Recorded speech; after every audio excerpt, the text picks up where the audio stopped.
伟大呢。分解出来。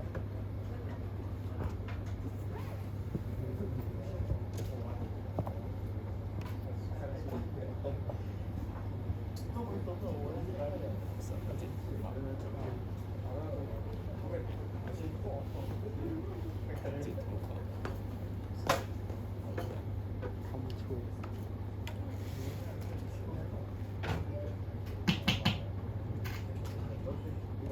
Okay, good afternoon to everyone. Shall we wait for your friend or shall we start? Okay, so I think we start first. Alright, so let's do a very quick recap, a little bit of recap on what we have learned last week. Right? So we have studied about this platform called Ethereum. Okay, basically it's a improvement over Bitcoin that we have. Okay. So invented by this guy. Okay.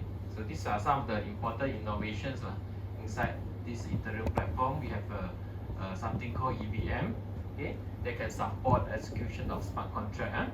Okay, and then also other things like an improved version of this Merkle tree. Later on we'll take a look. Right. Okay, and this is a Turing complete machine. Okay, meaning to say if you give it enough time, resources, and correct instructions, it will do the task for you. You basically can achieve whatever you want. Okay, also we discuss about the concept of node. Basically, there are two types of nodes. Okay, inside this Ethereum, one is called full node. Okay, so full node will contain all the information. Okay, of the transactions. Okay, so they will maintain a full copy of ledger, right? And then they will participate in this consensus protocol. Okay, but light node is different because light node usually is light clients, meaning to say the resources of those clients are actually limited, so you cannot hold okay, it's a full copy of ledger, okay, and also it cannot participate in consensus protocol like proof of work, proof of stake, and so on. Okay. Okay, then later on we talk about account, right? Okay, so this is the second concept that we discussed last week. So in Bitcoin, you have only one type of account, which is a normal user account, right? Okay, but in Ethereum, we have two type of account. Okay, one is called with this very fancy name. Actually, it's just a normal user account, just like your user account in Bitcoin. Okay, almost the same, right? And then another type is called contract account. Okay, contract accounts is created when you have deployed your smart contract to the blockchain platform. In this case, Ethereum, they will get the address for that contract. We call it contract account. Okay. So this is a comparison. Okay. So we know that both can actually hold Ether. Okay, you can see here. Even though it's called contract account, but still it can hold Ether. That means you can send money to a smart contract. You can send money to a smart contract. Okay. Not necessarily you must have the fund transfer between normal user account. One normal user account you can send to a contract account. Okay. Okay, and then I think this is also another very important point that I have highlighted before in our class last week. Okay, whenever you need to initiate a transaction, okay, you need to sign. You need to sign the transaction, right? To sign transactions. So how you sign transactions? You use what to sign? There's a very important thing that you need before you can sign anything. That is your private key, okay? That corresponding to your account that you want to use, okay? Account actually you can also refer it to address okay? But it's an address, okay? We always use this interchangeably, okay? So you need to get the private key. This is usually what happens because private key is very, very sensitive. You cannot actually leak up your private key. Okay, if you leak up private key, people can spend your money in your account using the private key, right? So usually we encrypt it, right? Okay, so we encrypt using a password. Okay, using a password. So whenever you need to sign, okay, for example, your wallet, you prompt you, right? You prompt you for the signing. Okay, so your wallet will ask for your password, okay, or passphrase. Okay, and then using your passphrase, you will generate, okay, a key, okay, a decryption key, okay, based on your password. Okay, with that decryption key, now you can decrypt your private key. Now you get a private key. There, everything is fine already. Because your private key, you can sign already. So your wallet will use your private key, okay, and then sign the transaction for you. Okay, so it's very important that you have this knowledge on your private key that corresponding to that account. Okay. Okay, so we talk about hardware wallet. Okay, there are many types of wallet. We have hardware based one. This one that I have shown to you. Okay, last week, please. Okay, so this is safer because it has no any connection. It's isolated. Okay, so but you still can sign using that one, right? Because you can interact with your, for example, MetaMask and so on via camera. Okay, your hardware wallet can scan the QR code on the wallet. Okay, that is something that you need to sign. Okay, after the scan, you get the things that you need to sign. Just sign locally using the hardware. And then how you feedback the digital signature back to your MetaMask. You also show MetaMask the QR code because there is this display, something like this. There's a display here, so your wallet can actually scan the QR code. So you get the digital signature. Okay, with the digital signature now attached to the transaction they want to initiate, then it's fine already. Then the whole thing can be broadcasted to the network. Okay, for further processing.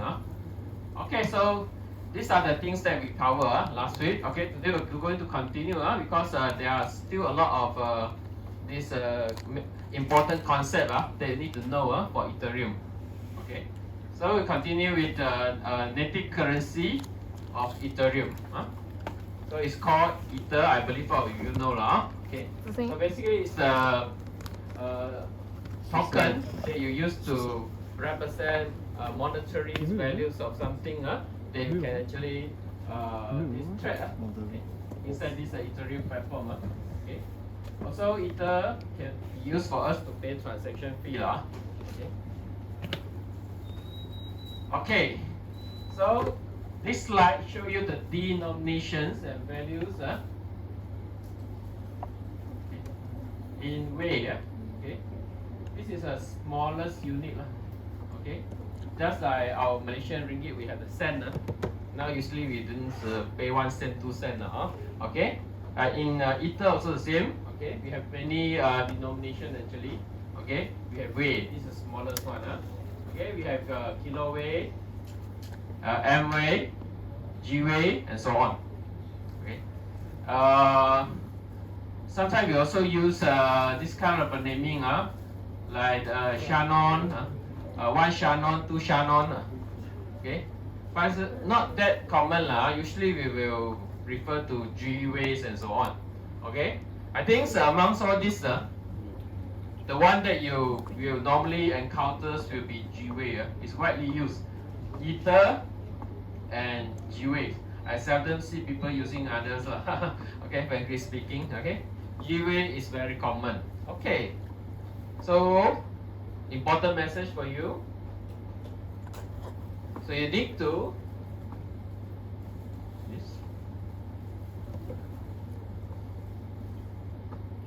okay for someone. 都不，你不是韩国律师吗？不，太早了，你。Nothing, Alright.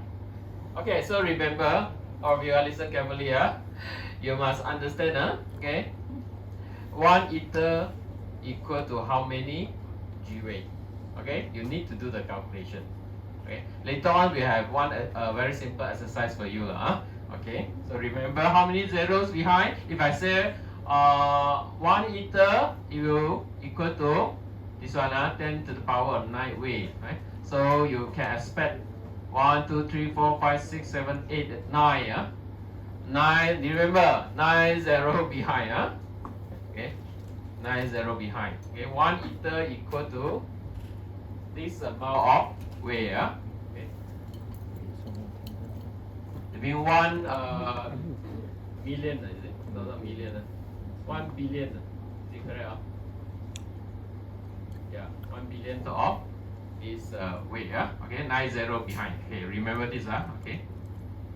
Okay, next, let's go to another concept. This is very important concept. Gas. If you are developing your conventional web applications, I don't think you need to pay any gas fee. Okay, you don't need to pay any money. Okay, for a conventional one. But if you are developing a blockchain-based applications, most likely you need to pay for the transaction that you're going to make. Okay, so basically, gas here, like gasoline, okay, that you pump at petrol station. Okay, gas basically to show the computational effort. Okay, basically gas equal to how much effort that you need for your transaction.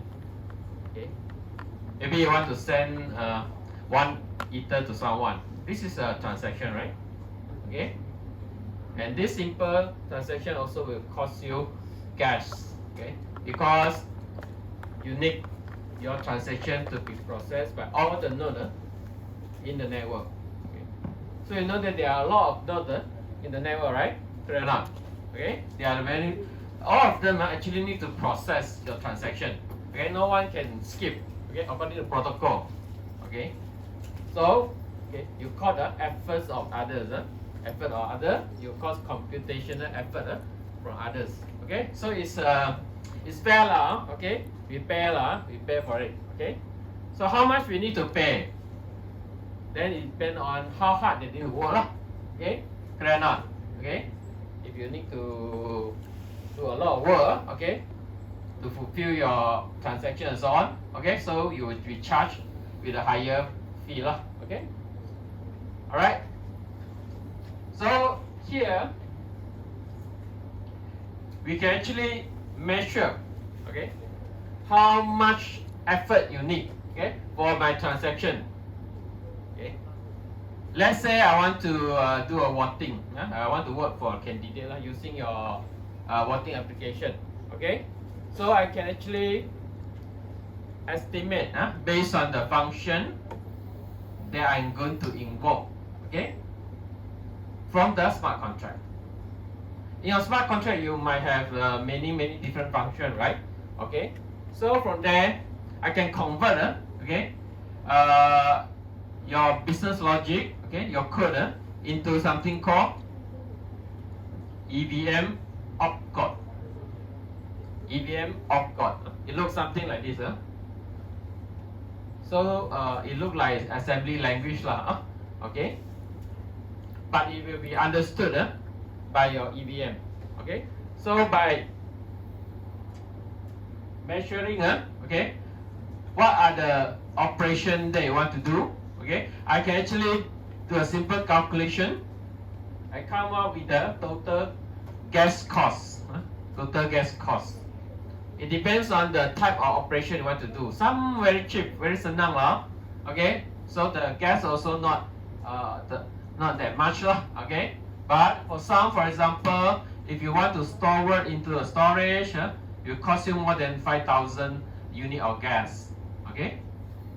And if you want to create a new contract, you see, this is the amount of gas, okay, involved, okay? So it always depends on what you want to do, okay? And for this gas, you can notice here, everyone please look at here, see, there is no unit. There's no unit, not like you go to the gasoline station, you pump, you know, I want to pump 20 liter, right? The unit is liter, right? But here, in Ethereum, right, when you talk about gas, there is no unit. Don't tell me, actually it costs 20 liter of gas and so on. No, okay? If you really want to put a unit behind, yeah, you can consider to use a units of gas. For example, 200 units of gas. You can say so, okay? Nothing wrong. But don't tell me you require 200 liter of gas, okay? Alright, so any problems with this table? Okay. So, try to optimize your code so that your code will actually give you less unit of gas that needed for your transaction. Okay. Let me come back to here. Do I need anything important to highlight to you? Okay, so here you see, gas actually is also a very important concept in this Ethereum platform. Okay, it can actually prevent this denial of service attack. Okay, imagine if you don't charge anything, okay, and there's a lot of attackers. They will feel free to actually trigger your transaction in your smart contract, right? You have written a lot of functions as smart contract that everyone can use. It's just involve involve 1,000 times in 1 second and so on. Everyone feel free, okay? Because you won't be charged anything, right? Okay. Attacker simply initiate a lot of transaction using the function inside a smart contract. What happened at the end? Of course, you cause congestion to the network, right? Okay. So those legitimate users, they won't be able to, perform the transaction they want, right? Okay, because the system, the whole network have been overwhelmed by the transaction for attacker because it's free. Okay, so now we cannot allow free transaction. We must charge. When we charge, we must charge correctly, fairly. So we use gas to help us on how to charge you, okay? How much of gas needed, okay? So that's how we discuss based on the operation that you want to do, okay? Okay, gas is gas, gas is just a gas, just a measurement on the total amount of effort needed for your transaction, okay? So when I know how much of effort needed, then I can actually convert it to the cost, the transaction fee. We call it transaction fee. Okay, gas and transaction fee is different, right? So this unit of gas is fixed. Unit of gas is basically fixed. It depends on the transaction that you want to do, right? Okay, you calculate. You won't run away. Okay, it's always fair one. Okay. However, this gas, the price of the gas, this is the unit of gas consumed, and then the price of the gas actually it will varies. Okay, it depends on the market demand. Okay, it depends on how congested is your network. Okay, if your network is more congested, mean what? You need to pay a higher gas price, just like our this RON 95s and so on, right? But it's not fixed by the government, okay? In this case, not fixed by anyone. You frustrate, okay? You frustrate, okay? When more demands is there, the higher the price will be, okay? If you want to estimate, there are many places where you can go and estimate the price, okay? You can get from this website. If you don't want, you can get from Etherscan also or some other website. They'll tell you what is the current price of gas. Okay. And then we have something called gas limit. Okay. We're still on the concept of Ethereum. I hope all of you are clear. Okay. If anyone asks you about this gas transaction fee whatever, okay, please make sure you'll be able to answer. Right. Okay, next concept, gas limit. So what is the gas limit? This is the maximum amount of gas that you're willing to pay, okay, for your transaction that you want to initiate. Okay, maximum amount of gas that you're willing to pay. Okay? Okay, since just now, I told you, right? The gas is estimated based on what kind of operation you want to do in your transaction, right? Okay? Then why you need to set this maximum amount of gas? Since it can be calculated, let's say it's 200 units of gas. Okay? I calculate from all the output, right? I found out that, okay, maximum, the value of the total is exactly 200. Then why you ask me, okay, to set this maximum amount of gas? Okay, the reason is sometimes you might not be a good programmer. You might have a bug, okay, in your this source code, okay, in your program, okay. When it is extremely big lah, okay. If you are talking about a small piece of code, then it's fine. But it's very complicated. It's very long one, okay.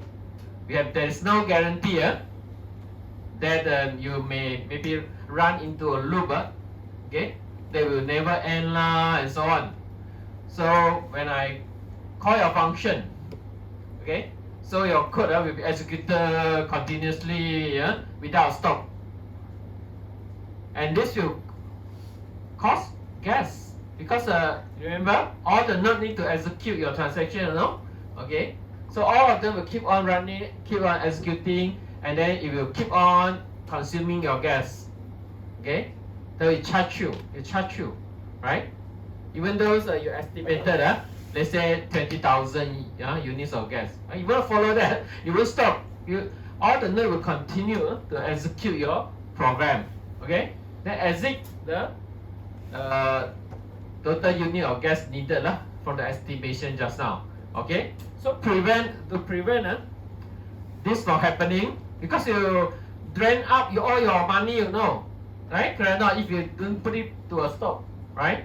So how to put it to a stop when this kind of unfortunate thing happen, right? So you set this to protect yourself. Maximum amount of gas is set to certain value. Okay.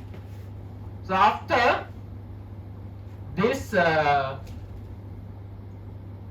gas limit reach, okay, let's say it's supposed to goes to 20,000 unit of gas, but because of your bug and so on, it exited, okay, then it still will continue until all your gas limit also consumed. Okay, let's say you get gas limit is 30,000 units of gas. Okay, okay, 20,000 cannot finish. Okay, then 30,000 reach already. Okay, this 30,000 is the one you set for your gas limit. So what will happen? Guess what will happen? So in this case, your transaction will be reverted. Your transaction will be reverted. This is a very normal behavior, okay, in Ethereum. What's the meaning of transaction will be reverted? That means whatever things that you have done, for example, maybe in your execution, you updated certain global variable. For example, A update from original 1 to 3. Okay, the value of A, variable A, change, right, in your execution. Okay, then B also get updated from 1 to 2, let's say. Okay, you have all this update after execute your program. However, because at the end, because you exit the gas limit, your transaction has been reverted. Then all these changes just now, all will be reverted. That means no changes, like it have never been updated before. So you go back to the original value. A la, B la, you go back to the original value. Okay, but you are still unfortunate because even though the transaction has been reverted as if it had never happened before. Okay, however, you has been charged already. Okay, so the transaction fee will be deducted from your account. Okay, you cannot appeal and so on. Gone is gone. Okay, this is what happened. So you rugi lah. So that's why when we write smart contract, it's very important to make sure no bug. Okay? Or else, for sure, you will lose your money one. Okay? Even though, okay, you have set this maximum amount of gas. Okay. Just now, I give you a very simple example to let you know how to calculate transaction fee. So transaction fee depends on two things only, right? It's a multiplication between the total number of gas used and with, what's the next one? Transaction fee equal to the total number of gas used, consumed, multiplied by price, right? Okay, only will become fee, okay? Fee refers to money, right? So if you only have the total number units of gas, it's still gas, right? Okay, so it must multiply by the price, okay? Gas price. If now the network is very congested, now the price of course will be higher. Even though with the same amount of units of gas, okay, the total transaction fee actually will be different if the price is different. Okay, so this formula, right, very easy to understand. Transaction fee being this, I saw some students confused and they don't understand what's transaction fee. Okay, make sure I understand properly. Later on, you need to use it for a calculation inside this classroom later on. Okay, remember this. Number of unit of gas cannot run away one, depend on the opcode. And then the price, Okay, so talking about the price, there's a problem. Actually, the price is you are the one to set. You need to set the price. Okay, for a transaction, the unit number of gas. Okay, you only can set the limit gas limit just now, right? But the amount needed it depend on your program already, depend on your function already. You cannot change. But the price, yes, you can set it lower, higher, up to you. Okay. So before this London upgrade that took place in 2021, it's based on your own willingness to put. You can set whatever price you want. You can set. Okay. So to set it too low, maybe your transactions later on will not be picked up by miners or validator from the memory pool. Then you don't even look at your transaction too low. This person, right? Okay. Because every miner want to maximize their profit, they always take the transaction inside the memory pool. There are a lot there for them to choose, right? The memory pools. They choose the ones with the higher prices. Okay? So there's a headache for you. How high should I put? Right? Is a higher price mean what? Is it this 100 GWh enough? Or 200 GWh enough? There is no any guideline for you, right? Okay? So you're afraid that you might end up paying a lower fee as compared to other competitors. You want to get your transaction confirmed as soon as possible, right? So shall you offer 100 GWh or 200 GWh or even 300 GWh? Of course, the highest the best lah. But actually, if it actually doesn't require you to pay so high, then you rookie or not? Of course, right? Actually, maybe 150 GWh is the best one that already can guarantee your transaction will be included the next block already. Why you need to pay 300 GWh? So there's no a very good guideline, okay, for you to actually fix the price. Good or not? Agree or not? Right? So what happened is everyone just based on their gut feelings, they just guess, oh, maybe 200 is good. Maybe 300, can make sure my transaction will confirm. Okay?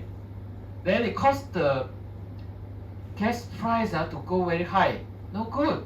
We should actually keep the price at a very reasonable level. Cannot let it to frustrate. Okay? So they come up with this upgrade. They change the way to set the price. So they change the way to set the price. You no longer this specifies without any reasoning. Okay, give you some at least some hints, some help, so that you can actually set. Also, still the same everyone.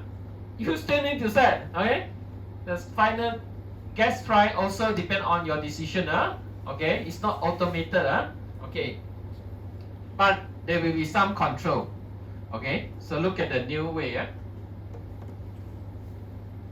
Okay, look at here, everyone.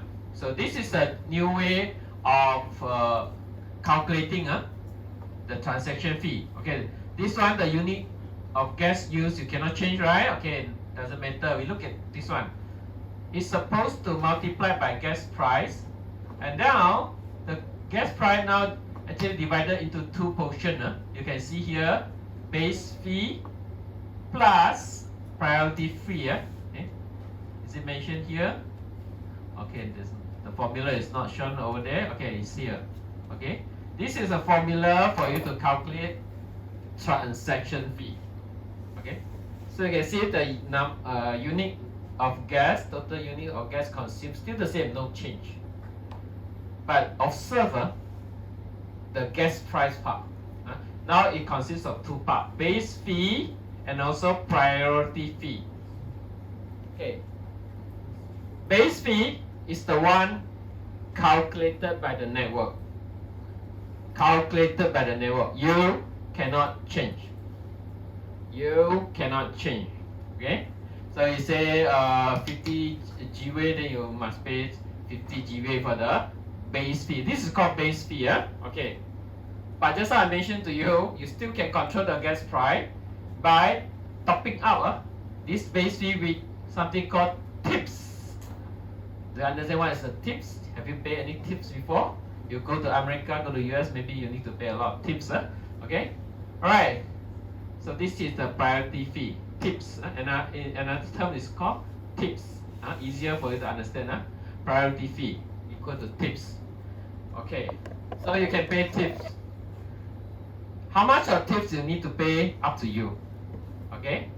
But usually it's a small amount of this ether. Okay? The main one is a base fee. Okay? Base fee already fixed. And the base fee actually depends on network congestion again. Okay? Network congestion. Okay? It's very congested. Of course, the base fee will be increased. Okay? So this base fee that you use to calculate your total transaction fee will be different from every block. Okay? So the base fee for the next block will be different. Okay? And the calculation depends on the previous situation. Whether your previous block is full or more than 50% full and so on. Okay? So when the network tell you the new fee, okay, actually it will do some calculation. It's very congested. Okay, the previous block full. Okay, it will increase. Not that drastic. It will increase about 12.5% from the previous base fee. 12.5% okay okay. So the new base fee for the new block increase Next time when it's another new block that you want to put your transaction into, right? You will calculate the transaction fee again. It's still very full, very congested. Increase another 12.5%, getting more and more pricier. Okay, more and more expensive. If it's not so full, your block size is not so full, I mean not so congested, not so many transactions, so it will decrease by 12.5%. The same thing. So it go up and go down, go up and go down. And this is something that you cannot control. You cannot control. Just follow, just pay just pay. So you just what you need to do is just think of the tips you want to give okay. So if you want to make sure at the end your transaction can be included in the next coming block, I think you better pay more tips lah. Pay more tips. Okay. So this is how you calculate the total transaction fee. So this one no change. This calculated from your code. Okay. We calculate, we total out all the cost, all the gas needed for your opcode. Okay. And then multiply by these two things. Okay. This is a formula everyone need to put in your mind. Okay. Alright, so let's use this as example. Okay. For this one, okay, the reason of introducing this Ethereum improvements proposal 1559 is to make it more predictable rather than the before this upgrade, London upgrade, call it London upgrade. Okay, it's it frustrates a lot. Okay, maybe you have paid excessively okay, for your transaction fee. Now you make it more predictable based on the network congestion. Okay, of course there's tips there okay, but it will not frustrate so drastically as compared to previously right. Okay, another thing to take note is very interesting to know. So okay, now you see there are two parts. Okay, let me use this example to explain this interesting point also. I use the same example. Before that, let me tell you what's the example. Okay, in this example, it's very simple. Alice wants to transfer 1 Ether to Bob. 1 Ether to Bob. Okay, this is a very simple transaction. Fund transfer transaction. It's not a new contract deployment. It's not a function invocations transaction. Just to transfer money. So in this simple transaction, it's not very hard to actually to calculate the number of the amount of gas used, right? It's just a transfer function. Okay, so usually a transfer, okay, a transfer function, okay, usually will cost this amount of gas, 21,000 units of gas. Not so expensive lah, okay, because that's the transfer of fund, 21,000 units of gas. Okay, now you know, you want to do this transaction. This is the amount of gas that are going to end up at the end. Okay, no any extra gas needed, just for this amount of gas only. Okay, so the gas is fixed already. Okay, the gas limit is this one. Okay. Alright, next base fee. Okay, let's say you want to transfer 1 Ether to Bob. Okay, so your gas fees determined by the network. Okay, determined by the network. Like for example, your wallet, MetaMask, they can know. They can actually query about this base fee. How much is it? You ask the network blockchain platform. You can get the answer easily. 10 giga, 10 GWay, GWay. Okay. Okay, so you cannot run away. Must pay this one. Okay. Then you got the tips. Tips, priority fee. I call it priority fee. Okay, so this is the one you specify, Oh, you're so good, only want to top up additional 2 GWay, Okay, you can give, if you want to give 10 GWay also no problem, 20 GWay also no problem, up to you, Okay, okay, let's say you want to give a tips of 2 GWay is okay. So how is the calculation now? Okay, so everyone can see, this is a formula everyone need to put in your mind, Okay. So we just replace those variable with the actual unit. Okay, this is the number of units. This is the total amount of gas used. And then multiply by the base fee plus the tips, priority fee. Okay, you calculate, you get this. Okay, so here, this is expressed in the unit of GWay. Okay, GWay.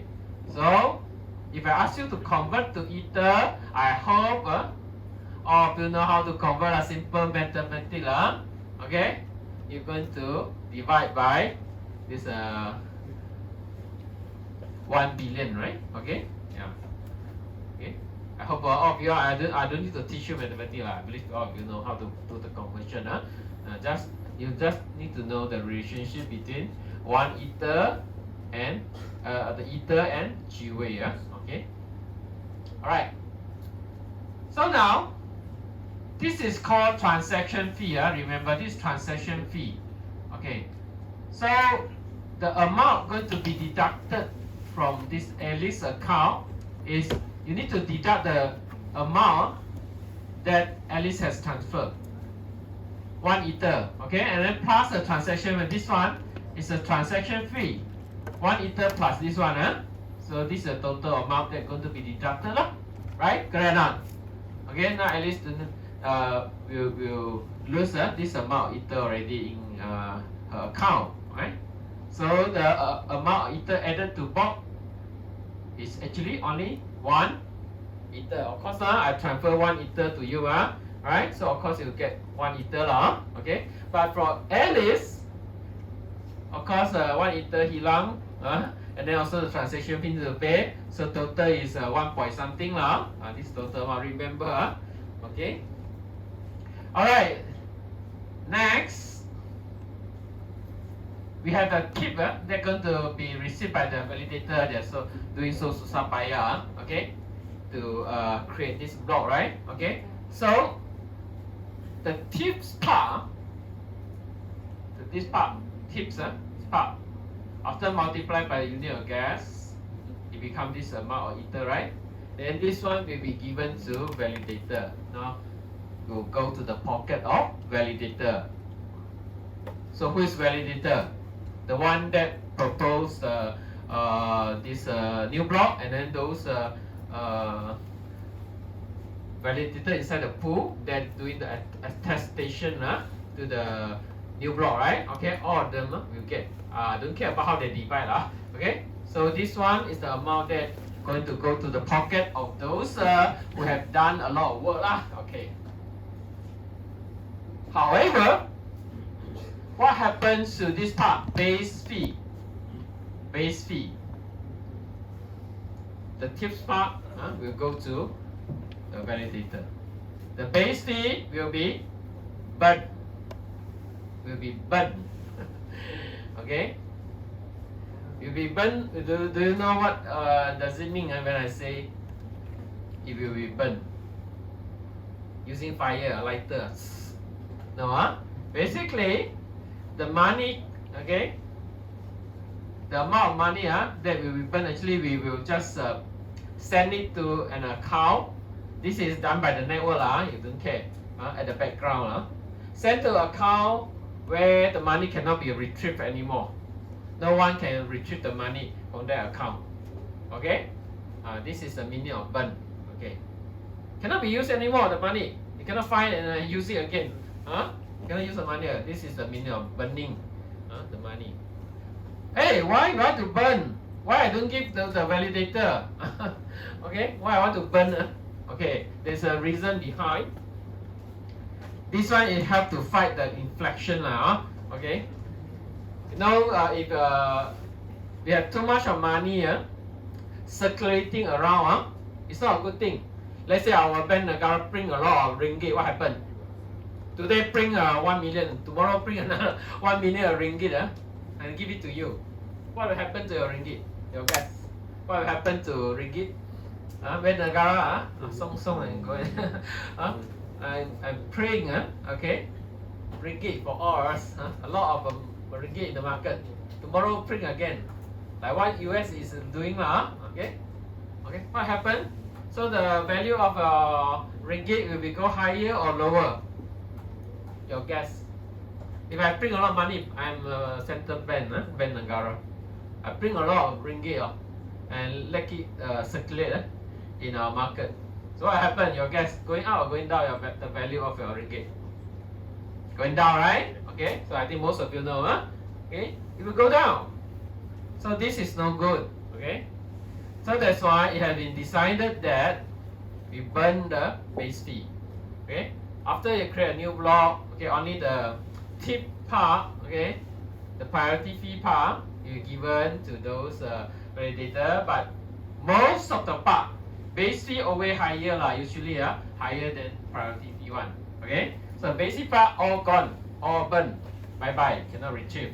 So you see at the end, the circulation of because when you create a new block, new ether will be created. This is how you get new ether, no?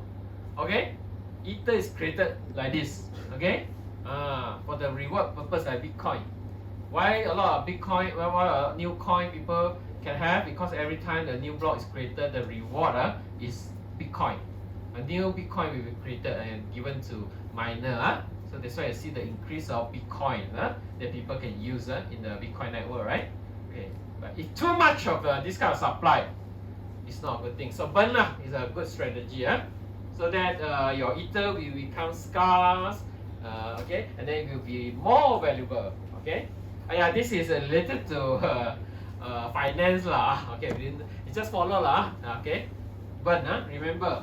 Okay, base fee will be burned. Then how to calculate the total amount of ether that will be burned? Where is it?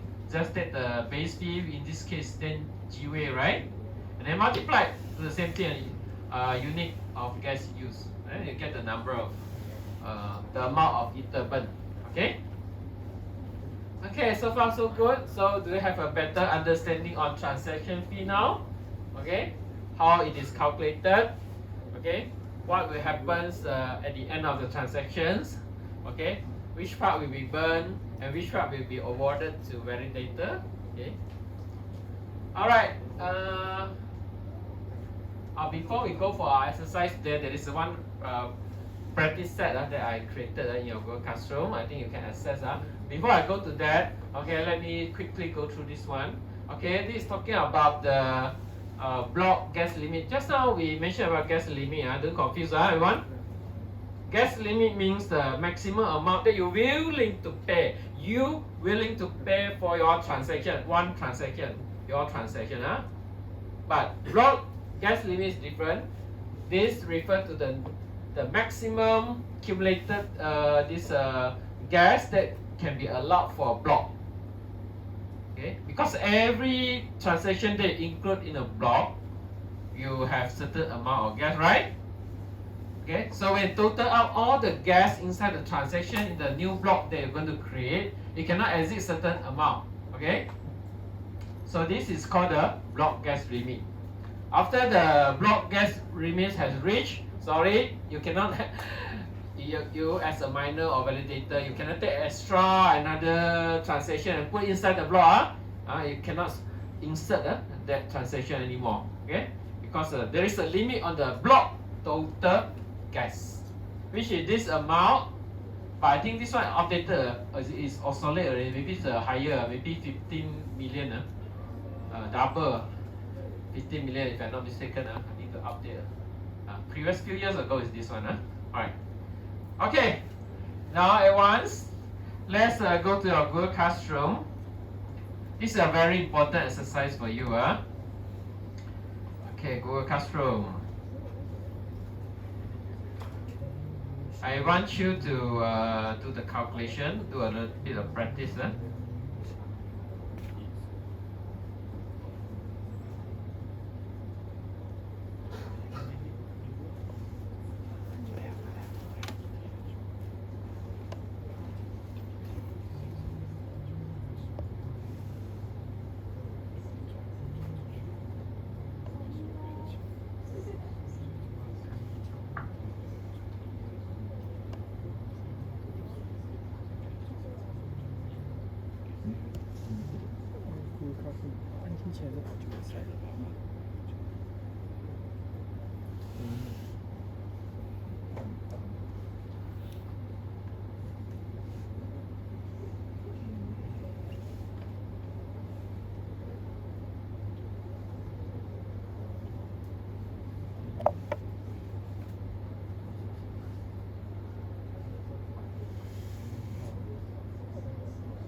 Okay, everyone, please log into your classroom.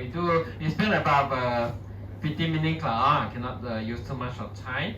Okay, so can you go to your classroom? I think. Okay, you can see from here. I already prepare one practice set. Okay, for you. Okay.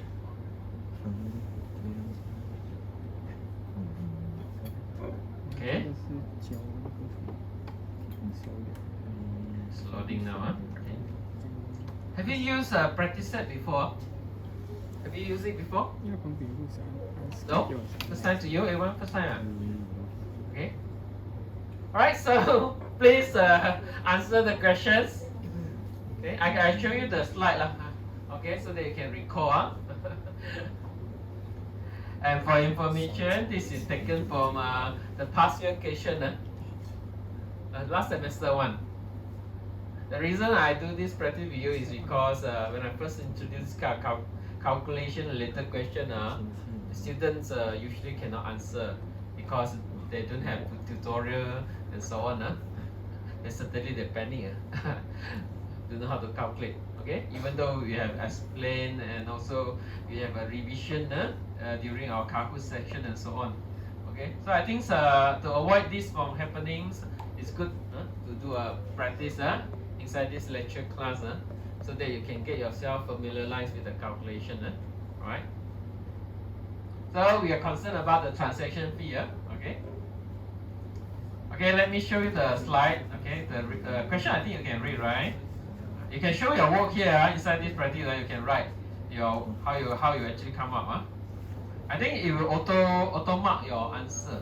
This is also my first time to use this practice set. This is a feature not so new already in Google Classroom. Okay, let me show you the slide so that you can refer to it. It's related to this slide. Okay. You need to understand how to calculate transaction fee. Refer to this slide. I think for most of the questions, no problem for you.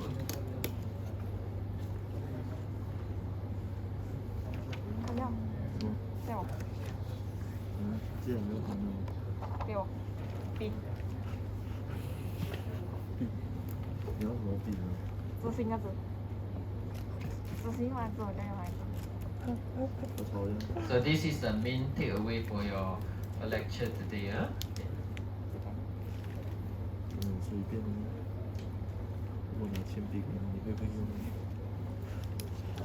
Please remember the way to calculate until week 16. Okay, after that you can throw away. 我了。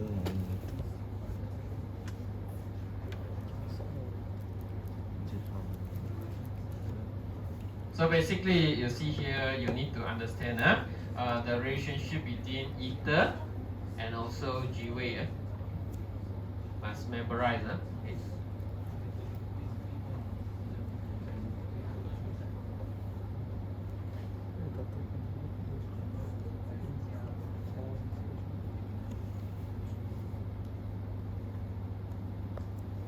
Later on, I'm going to check your answer. I think I can straight away see your answer. Please put your working step inside the, just now got one box, right? I think you can write what multiply by what lah, so, equal to what lah, and so on. You can write. Okay. Of course, the most important thing is the final answer inside the answer input field, right? Initially, I wanted to have all of you to actually take out one piece of A4 paper to do that. Then I think it's not good for environment. You cut down more trees. So I convert to this practice set for you. Must make use of technology. I think 5 minutes time should be enough, right? Never mind lah. Take your time first lah. Okay. Yeah, for information, we are going to have our test very soon. Today is week 6, right? Correct? 6. Next week will be week 7. Our test will be in week 8. Okay, week 8. During our lecture time.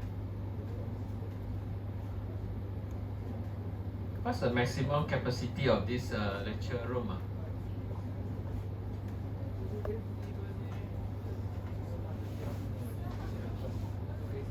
Until this chapter.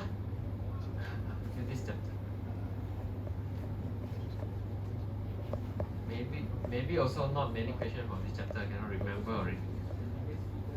The first two chapters is very important. Calculate total transaction fee now. Include transfer of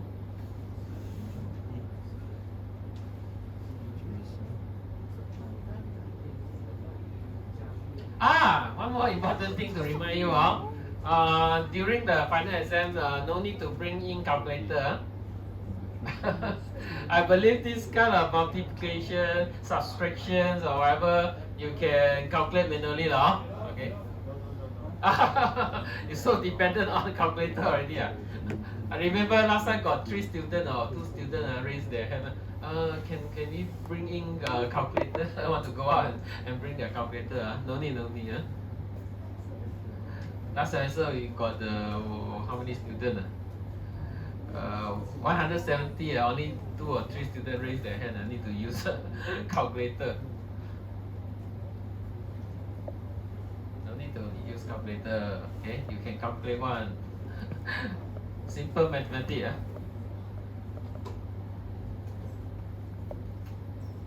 No calculator allowed. Or you raise your hand, then the invigilator in charge will come to me and ask me.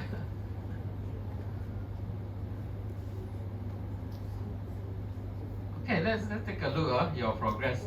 See whether you have fully comprehended this the calculation. How to see your answer? Not from here. Close it or what should I do here? 我都不背。第三号。 I also practicing how to use it. Close it. Close. Then I review work.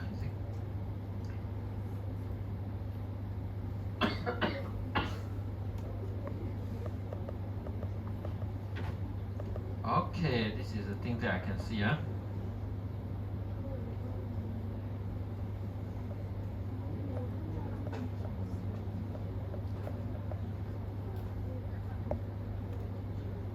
Okay, so this is a statistic. Problem 1. On this 18 of you completed. 7 dot correct. 答案呢？ Okay, let's take a look. Oh, very good, huh? Oh, correct here. The rest are absent one now. So I just take attendance based on here, the information here, is it?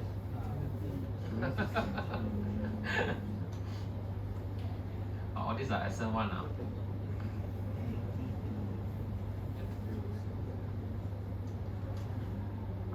All this done. You can check your answer because the answer. Is it the answer we shown to you? Is it you mark for you, right? Correct or wrong, right? I don't know. First time for me to use also. So all this means still pending, is it?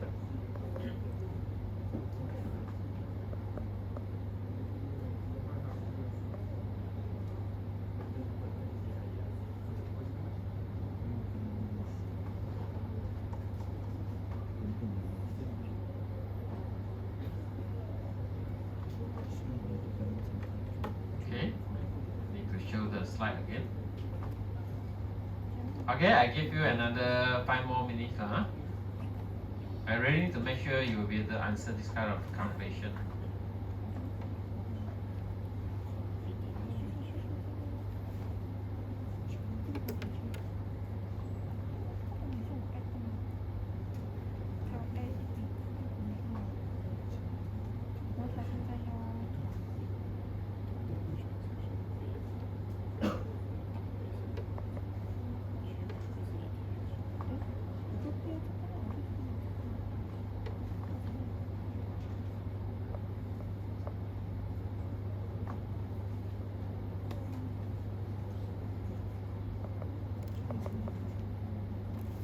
Because we do not have any tutorial classes, so sometimes very hard when you go for your final. 點珠威 So you're ready to come for the 手都咬 lecture. 痛。 Okay, it's very important because usually I will emphasize on the key 你会 point 忘记喂 during my lecture. Okay, so those students attending lectures usually no problem. Okay, only those always not here one. Okay, when they go for the finals, they will face a lot of problem. 第二方位。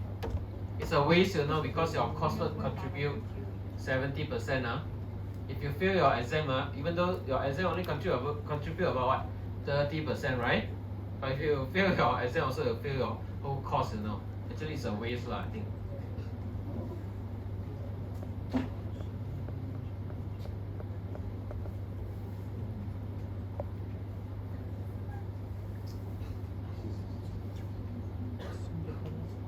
Okay, let me take a look. 哦，还有一 The latest now.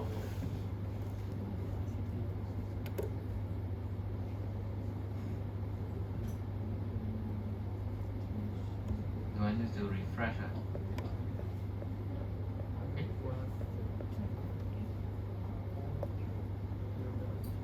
Okay, Chan Heng Gan, are you here? Can you let me know why the some having light blue? What does it mean? Here. I refer to all this tick.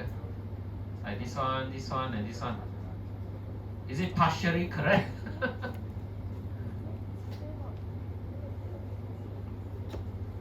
Why there is a different in color? Correct on first attempt. Oh wow, so intelligent the system. So this is your second or third attempt lah. Oh, this is the meaning. Oh, okay. Today I need to learn also. Okay, I think most of you done already So those still wrong okay, please continue to figure out alright, based on the slide given Okay, this one's still wrong, right? Incorrect all these are incorrect What happened to the rest? Do want to try? Trying ing Okay, I give you another 3 more minutes before we end this practice. Okay.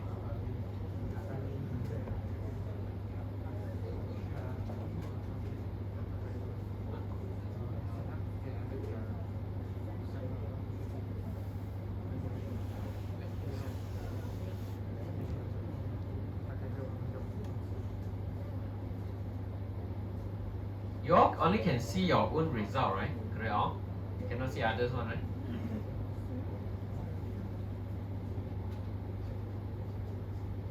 Okay, I'll make compulsory for those not here to finish doing all these things. Set a deadline for them.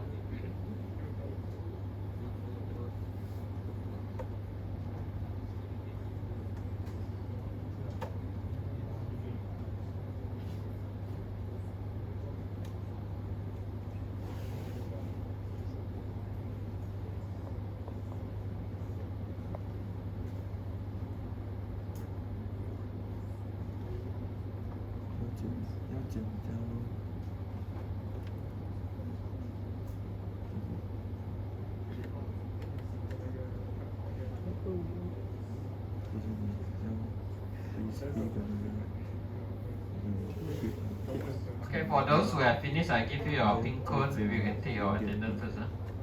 Total transaction fee 在这里0.1，然后来看有1呢，1来减掉这个，就会拿到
Okay, everyone taken your attendance already?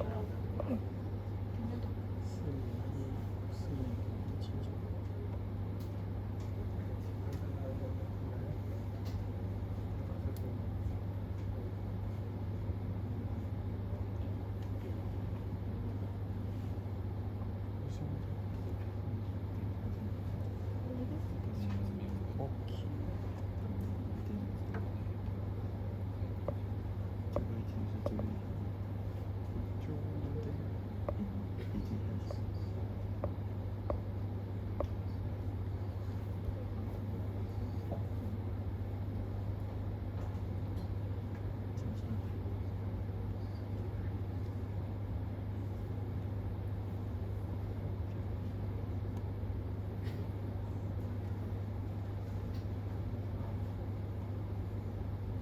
不用理。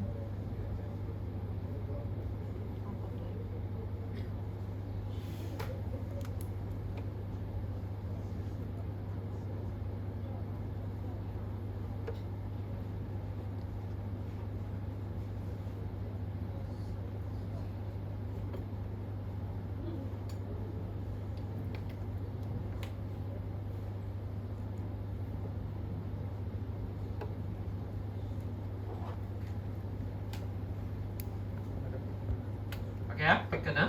Just make sure you check your record.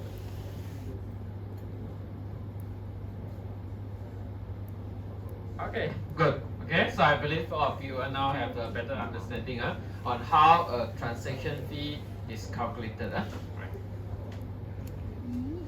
Okay, we move on. Is it okay? 好了，来了，我他们加 Okay. 那给我抽我。 At the very beginnings of our lecture last week, we mentioned about innovations from Ethereum as compared to Bitcoin. In Ethereum, they have something called EVM, okay? and Bitcoin doesn't have this EVM. Why we need an EVM? Okay, because Ethereum can support smart contract. Okay, smart contract is a program. It's a program. So you need something to execute your program, right? Okay, you need a computer, you need a machine. Okay, in this case, you need a virtual machine.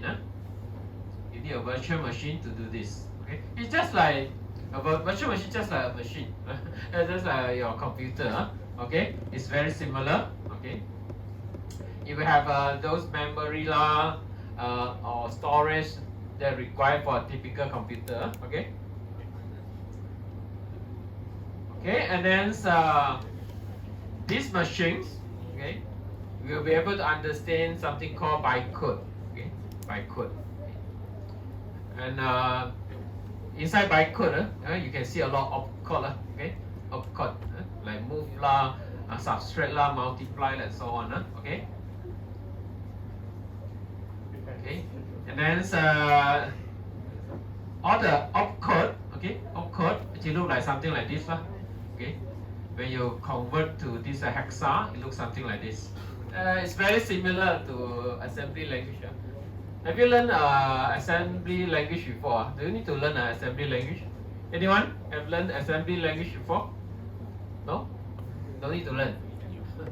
Okay, if you have learned, you know all these opcode are very similar. Okay, and then there are some very special opcode because move subtract multiply these are very common one. Okay, nothing special.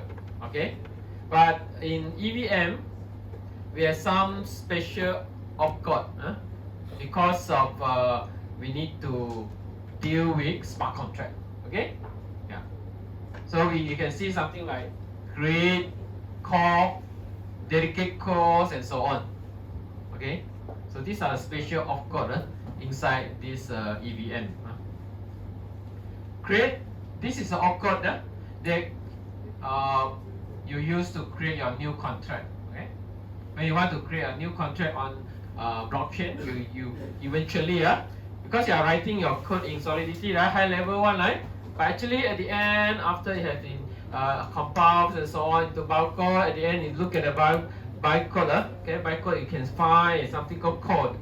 You must use this opcode to do this operation in order for you to create your new smart contract. Okay, And still remember, actually, if you are doing this, if you make use of this opcode, then you need to pay a lot. Still remember just now, we have one slide talking about the cost for various operation, right? You see, this is the opcode rate. And this is the amount of gas needed.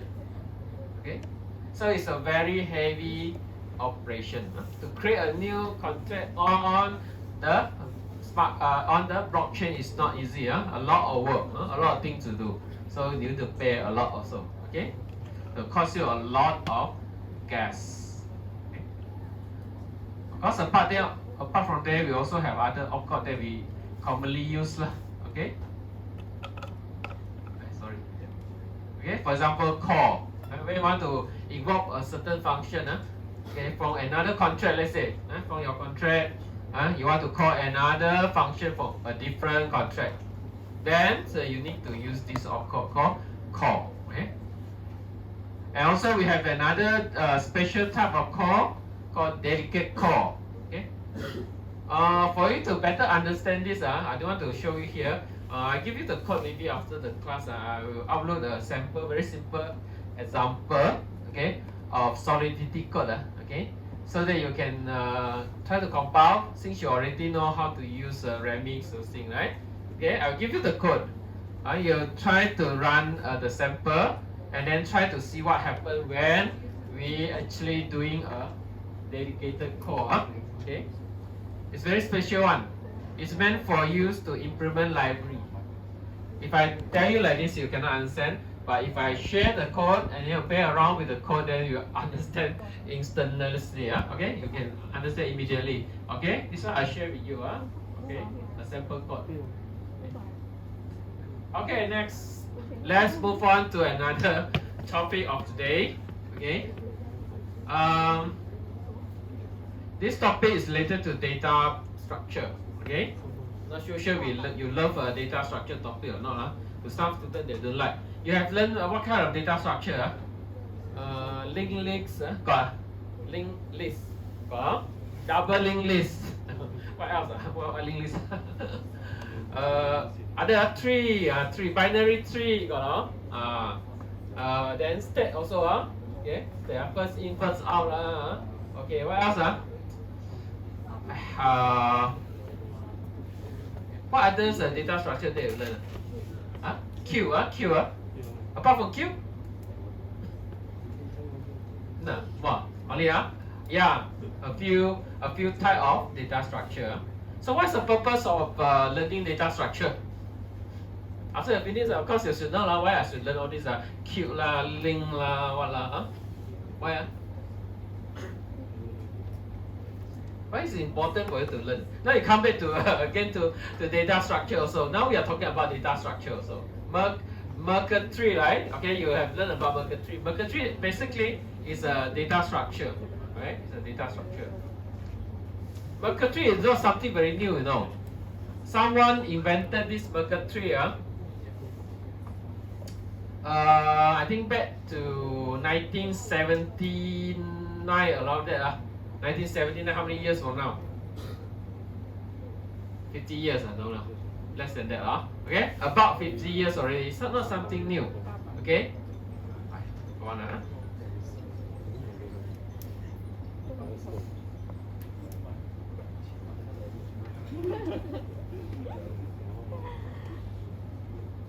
Ya, suruh orang turun ya. Ya.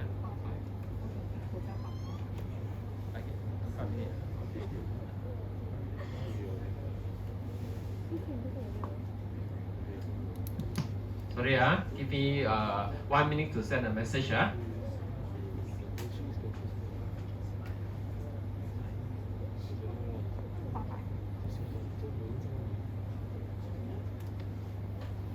卖 passport，撕开，要卖 passport，300。卖怕它2000。还贵过我，我才卖800。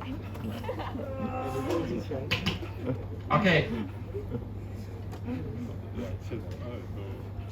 Okay, Merkle trees is not something new and it has been used in cryptography, okay, and also it has been used in our Bitcoin. Remember, we studied about Mercury, and Mercury also very important topic for you to know. Alright, I hope all of you know when I say Mercury, in your mind you know already. The diagram look like this.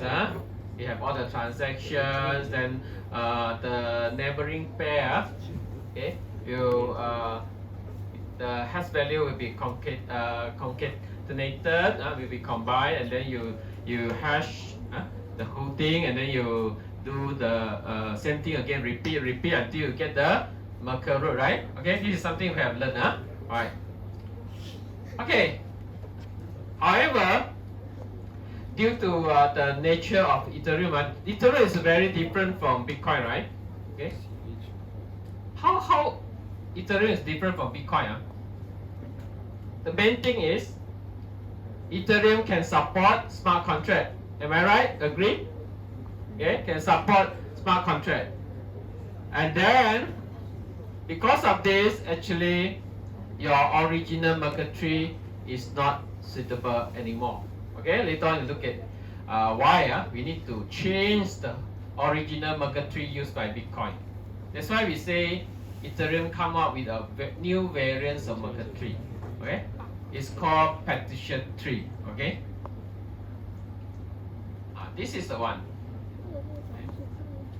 Okay, we don't look at the details. I don't think at this moments of time and the time constraint I have, I will be able to explain to you in detail until you fully understand okay, the whole thing. Okay, this part usually I will make it as something called good to know. Something good to know. When we learn something, there will always be something that you must know, something that good for you to know, and something that you don't need to know. But something that you don't need to know, I don't say anything. Okay? But this part I will make it as good to know, okay, to enhance your knowledge, but it's not going to come up in your final exam. Don't need to study so hard to understand every details from this part onward. Okay? But it's still good to share with you some of the idea behind. Okay. The previous Merkle tree, okay, if you use the Merkle tree the way Bitcoin use the Merkle tree, okay, then actually it will not meet our requirement. Okay, when we have smart contract support, okay, usually we want to have something, okay, a tree that can actually let us to calculate the root quickly. Whenever there is an update, whenever you delete something, okay, you add in something and so on. I want my new data structure to be able to calculate quickly the new root. Okay, this is something that I want. Okay, apart from that, I also do want to see my tree. Okay, my Merkle tree is too deep. There are many nodes down there. Okay, it's a long path for me to reach the final node. Okay, I want to keep it short. Okay, when I do a searching and so on, it will be faster normally, and so also normally it will have a better saving on space. Okay, for this data structure. Okay, so I don't want to see something very deep one. Okay, it's not a very good tree. Okay, and also the root, because Merkle tree always used to find the root, right? Okay, to represent the whole thing, right? Root is very important for you to calculate. We always want to calculate the root. Okay, so the root, okay, value shouldn't change when I actually having the same thing. Just that maybe I update the data in a different order. This one I update first, and then next I update the other one. Okay, but the data still the same. Okay, so I don't want to depends on the order.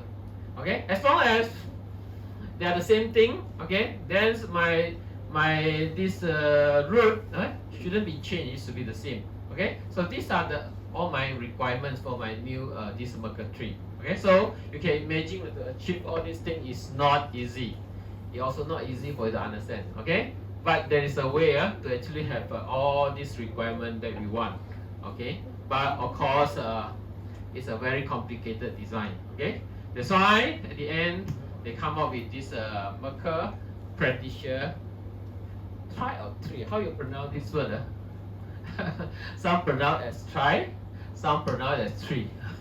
Okay, we just pronounce it tree lah. Okay, not the TREE. It's a different thing. Okay. Okay, so it includes a lot of things lah. Okay. Okay, let's look at here. Okay, let's start from here to tell you why there is a need to look for a new Merkur tree. Okay. Okay, we start with something that we are already very familiar with. We have a block, we have a body. Okay. Sorry, this body is a header. Okay. This is a typical block. Okay, in Ethereum it looks like the same. We have the metadata part, which is a header. Okay. I hope you know what are things inside like the timestamp the root Merkur root. Okay. Can you still recall? What else that you can expect in a header? Previous hash value, right? Previous hash value will be there. Okay, and some other things. Okay. And in the body part, of course, is a list of transactions. No change from Bitcoin, exactly the same. A list of transactions. Okay. Now, everyone, can you actually observe? Okay. Here, there are 3 different roots. This is something special. Okay. There are 3 different roots. In Bitcoin, you only have one root. One root. Okay. But in Ethereum, you have 3 different kind of roots. So this root actually come from 3 different type of tree. Okay, word state tree, receipt tree, and transaction tree. Okay, the transaction tree is exactly like the one in Bitcoin. Okay, this part is no change, right? These are all the transactions. Still remember, at the bottom you have all the transactions, transaction 1 until transaction 2000 something. And then you do the hashing, you repeat, and then you get your Merkur root, right? Okay, no change. So the Merkur root that you get, you put it inside header. Put it inside header. It's called the transaction root. Okay, this is not changed. But now in Ethereum, they add 2 additional tree. 2 additional tree. Okay. One is called receipt tree and also word state tree. Okay. So now I'm going to introduce to you, okay, these 2, 3, and what are the purposes of having these 2. Okay, transaction tree no different. This is exactly the same like your Merkur tree. Okay, in your Bitcoin. Okay, and this transaction tree will not be updated.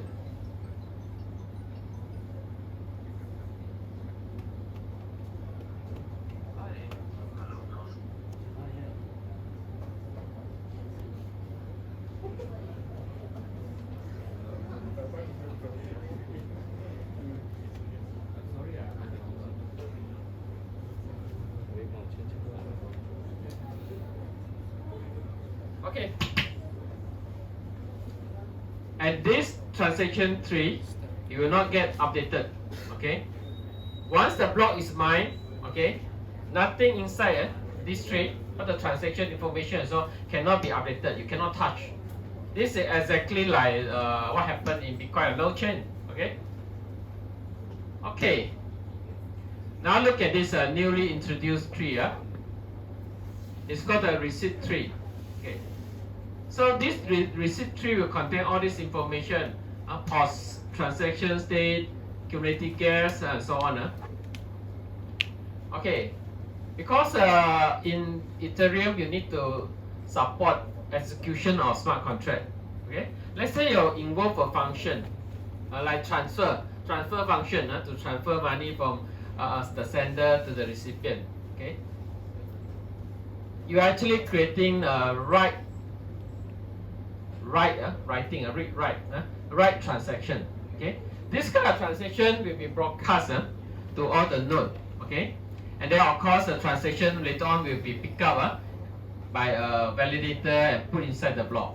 Okay, and then after the validator group, okay, and tested, this is the correct block, and then it will be broadcast to the rest, and the rest, okay, will include okay, this block to the ledger. This is what you have learned, right? Okay. So when a node, a normal node, okay, receives a new block, okay, then actually you will go and validate. You will validate first. Okay. So what you will do is you are going to execute those function invocation. If inside the new block that you receive, you got transaction related to function invocation, let's say, okay.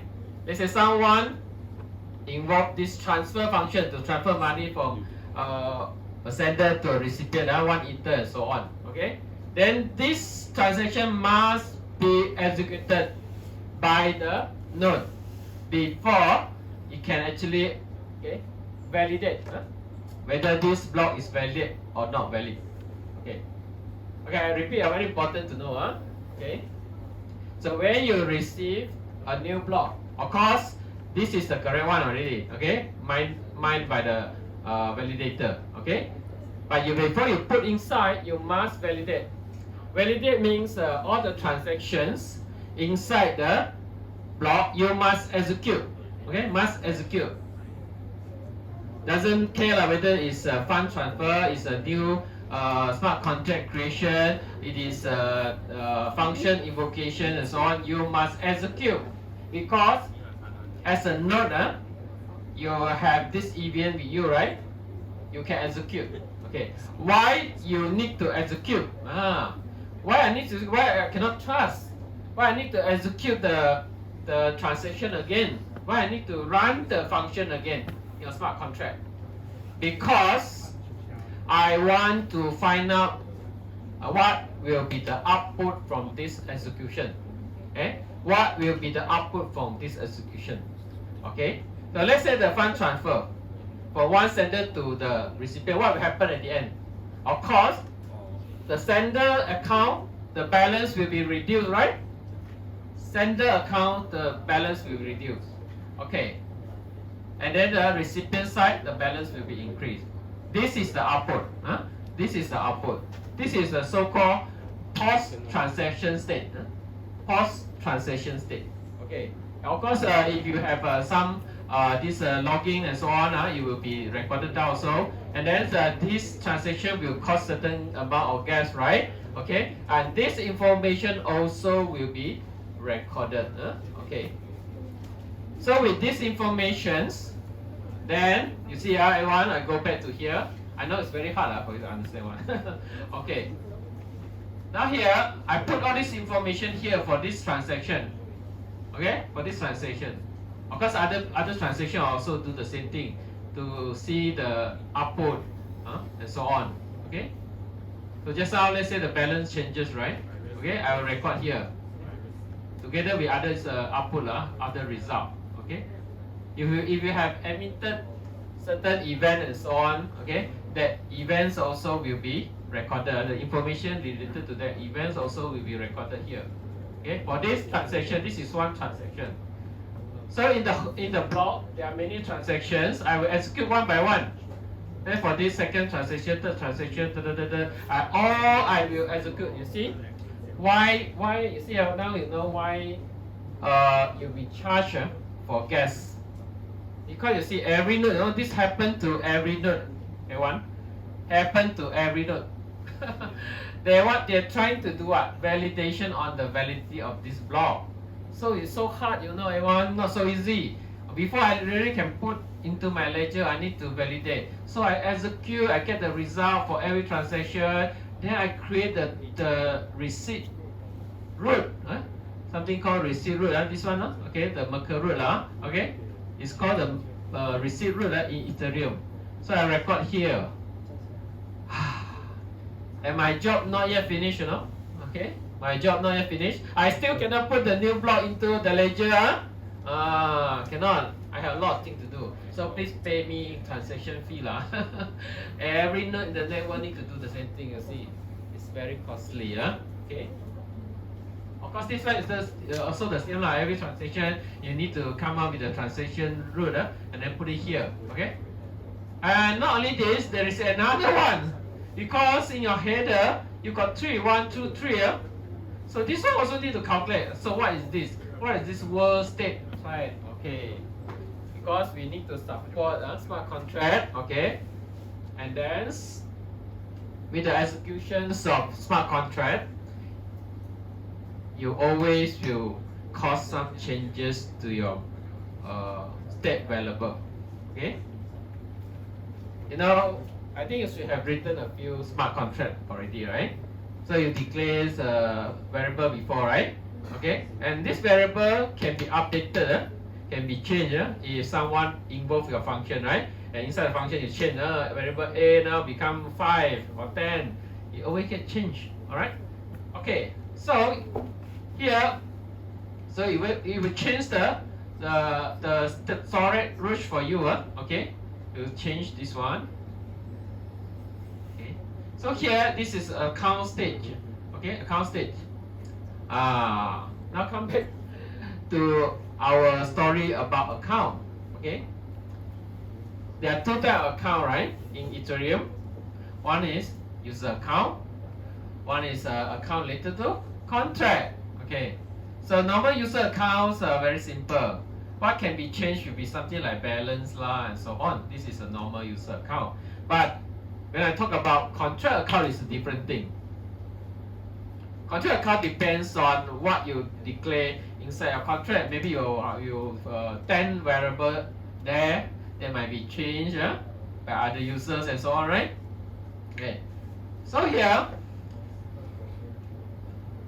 we have this storage account storage track. Okay. So here it will store all the variable of your contract. Okay. And then so we will come up with a root, and this root will become one of the information inside the account state and become coming here. Okay. For every transactions, I'll do the same. Okay. So if there is a change in your variable of the smart contract, okay, then you affect the whole thing lah. This is a chain effect. Okay. So all this will change when some of the things change here. Then when you calculate the Merkle root, so it will become a different value, and this value will be something called state root. State root. Okay. So basically, a node is trying its best to actually come up with a new root, but it's not one root like Bitcoin. Now we have 3 root. Okay. Okay. So after all this calculation, okay lah. Now only we near to the completion of our validation job. Okay, then later on we can put inside our ledger already. Wow, it's not easy. Okay, so the last thing to do is you need to check. You need to hash the header part, hash the whole thing. Okay, and then you come up with a hash value, and you please compare. This is you come up on your own one, but you receive a proposed new block already just now, right? Okay, so you just check the 3 hash value, the whole hash value, okay?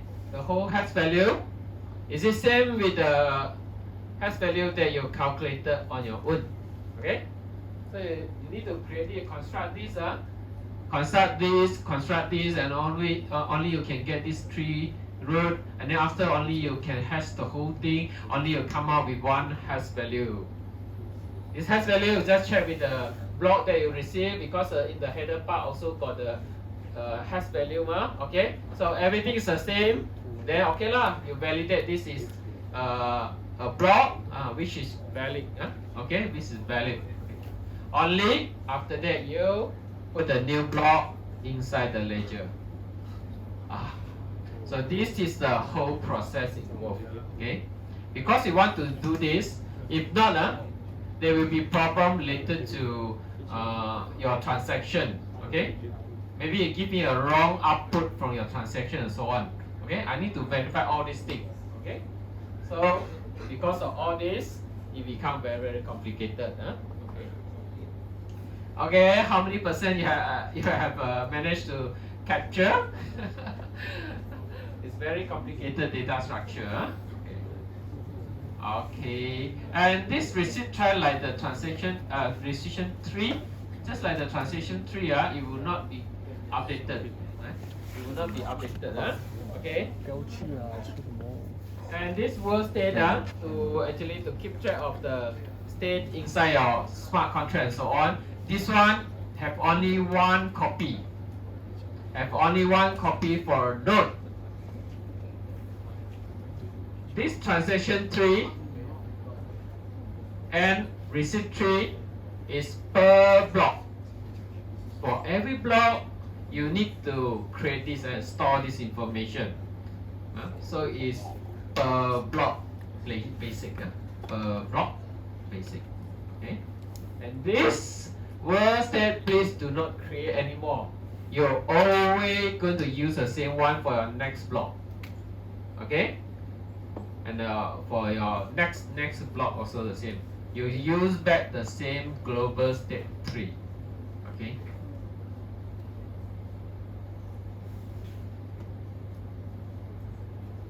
Okay, so this is what we call a tree. Okay, usually for you to reach the value through a key. All these paths are key. Okay, so if you give me the key like T, E, N, and then I know the value is 12. Okay, this is also data structure. Okay, which I'm not going to explain in detail. Okay, it's like a tree, but is a bit different. Okay. Okay. And also traditional tree, and then we have this kind of structure. We got branch node, leaf node, and so extension and so on. Don't need to 明天會係晒咯。 fully understand it. Okay. Just roughly know how it look like. That will be fine for you. Okay. As I mentioned earlier on, this is something good for you to know. Okay. Okay, and then also there are some encoding up there. Okay, before we can get our final data structure. Okay, for certain purposes, they use this prefix encoding. I'm not going to explain all this. You can read on your own if you are interested. Okay, so if you give you something like this, okay, I give you something like this. This is all talking about the data structure. How you store the key value pair. Key value pair. For example, your account balance in Ethereum. Okay. In Bitcoin is different though. Bitcoin they don't need to think about the data structure one. Okay. Okay. Can I ask how Bitcoin actually get the balance of certain Bitcoin account? Let me ask the same question again. See who can answer me this. If I want to know the balance of my Bitcoin account, I have one Bitcoin account. I want to know how much Bitcoin inside. So, what's the way? How we get to know the balance of this Bitcoin account? I think I mentioned before, right? Anyone can volunteer yourself to let everyone know?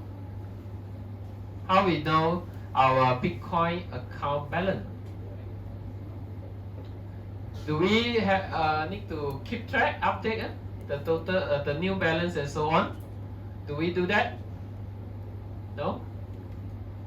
I don't want to use the random name picker. I know, I try many times also cannot get someone here.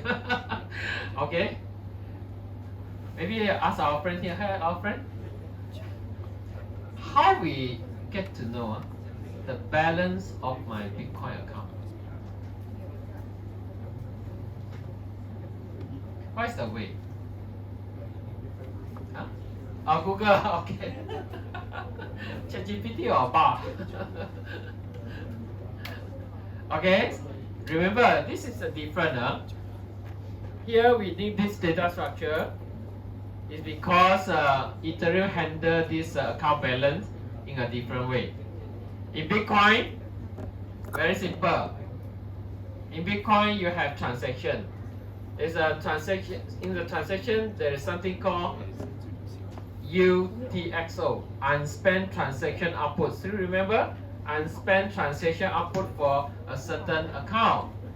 Meaning to say, this is the money not yet spent. It's belonging to that account. Okay. As long as you see a lot of unspent transaction output for a certain account, you just go and total up from 10 years ago until 2 years ago until now. You just do a summation, you just total up, okay? Then you get to know the latest balance of your account, correct or not? So your wallet need to do lah. Is it telling the same thing from Google? Yeah, wallet do it in this way, yes, it's correct. Wallet do for you. Wallet will tell you the balance, right? So how your wallet should know your account balance? Actually, your wallet did hard work, okay, to check the ledger, to see account related to you, whether it's unspent transaction output. If yes, then total, campur, okay, add up, and this is your balance, lah. It tell you like this, no? How it show you to you, right? Okay, so this is how you get. But Ethereum does not do this. Ethereum got the world state, so it can hold, so it can have available to actually let you to update your balance from time to time. Someone send you money, you just plus lah, okay, just total out. And next time got someone send to you, just update that available, your new balance equal to maybe 10 Ether or what. You keep on updating. It will keep on updating. Okay? So Ethereum maintain the balance differently. It's very different. Okay, in order for you to be able to update quickly, okay, it's also not an easy job, no? You know the address so long, you want to update the balance, you know the address, 20 byte. This is a key, the balance is your value. So in your data structure, you need to have a very flexible, very efficient data structure that let this kind of updating become very fast. Okay, you can search the path very quickly, okay, and then go and update your balance. Okay, this will require a very good data structure. That's why they come up with this Preticia tree, okay, Preticia Merkle tree. The whole name is Preticia Merkle tree. Okay, and this is part of the process to come up with that. Okay, you know the story enough. You want to dive into the technical detail, I think you die. Okay. Okay, it's something like this. The final one you can see here, combining all these three Preticia Merkle tree the encodings basically will lead you to this kind of data structure that allows you to find the value quickly and update. To find the value, you need to go through the path. This is the path. Okay, this in other words the key Okay, if you learn about key value pair, you can only access the value via the key, right? Okay. So how you store the key? What's the best way to store the key so that when you want to search through the key, you can do it in a very fast way. Then come to this part. You need to have this kind of structure, and I'm not going to explain to you how it works. Just let you to have a feeling. When we switch to Ethereum, okay, you get something like this. This data structure is needed. That's why it's called a very how to say a good. This is one of the innovation in Ethereum. Because in the beginning I tell you already, got a few innovation when you compare to Bitcoin, right? One is the EVM, a smart contract, and also this kind of data structure. Not easy, to come up with this structure, but Ethereum already implemented. So you can update the value balance with the value quickly. You want to minus, you want to add, you can do it quickly. Okay, and then you get. Of course, this is world state, part of the world state, and then you can calculate using the normal Merkle root way. Okay, you can find the Merkle root and then update to the header. So this is how it works. Okay. Okay, I don't expect you to understand this code, but if you some are very good at this, somehow can manage to capture what I'm trying to say. Okay, no much time. Okay, I'll just finish up a few more slides. Okay. So this is a good to know part. Okay, this is not important. If you want to know actually the internal workings of Ethereum, what they have and how it works and so on, actually you can analyze and come up with this kind of diagram to understand the whole process. Actually, I did this kind of thing before when I tried to study how this digital camera. Because I work as a firmware engineer, my first job. I study the whole thing, how the digital camera work, the firmware inside. Then I draw this kind of very big, this paper, okay, and then all the flow chart, something like this. You need to draw. Then you will be able to understand the whole thing, how it works. Okay. Okay, so this one is important. Okay, then so next talking about the Ethereum client. What is Ethereum client? Okay, Ethereum client is a node. It's a node basically that your application need to connect to. Okay, and of course it need to run certain software, follow certain design. Okay. However, you can use different languages to implement your client. That node. Not necessarily it must be in Java, must be in C#. It can be in any language. As long as you refer to the design document, you implement it. This is a good thing. Now, if you implement in Python, let's say, all Python, all the node, Ethereum node using Python to implement this Ethereum client. If they got any problem with the language and so on, then all the node will have the same problem. The whole network will be affected. If I have some implementation in C#, in Java, in JavaScript, in Go language, in Rush, and so on, the varieties of node, then some may down, those Python written one may down, but the rest will be working. So that's why you can see why we have many this kind of same implementation. This is implementing Ethereum clients but using different language. Okay lah. Okay, maybe I need to go back to here. Next week lah. I know it's too late already. Okay, so today too much to cover. I won't be able to cover. Okay, okay, don't worry. I'll come back again to this part in our last lecture. Okay. Alright, I think we can stop here. Okay, any question for anyone? If no, we can stop here lah. Okay, thank you everyone.